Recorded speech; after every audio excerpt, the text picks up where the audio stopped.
I've seen a lot of wild things in my years hunting old iron, but this one takes the cake. There it was, a 1968 Mustang Fastback, half swallowed by weeds on a dusty patch of California farmland. The ad just said, "Old Ford," but those lines don't lie. Snapped it up for $600, sight unseen, from a farmer who'd let his chickens make a home out of it. When I popped the door, I got a face full of feathers and hay. The seats were long gone, dash cracked, and you could still smell the farm in every corner. Still, the bones were solid. Spent the next 3 months stripping it down to bare metal. Every bolt fought me like it was defending its turf.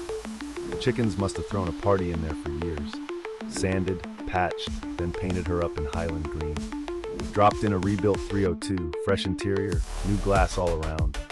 She went from henhouse to head turner real quick. Threw a for sale sign on her and the phone started ringing off the hook. Ended up handing over the keys for $25,000 flat. Here's the lesson. Never judge a car by its feathers. Sometimes gold's hiding under the guano. You just gotta know where to look.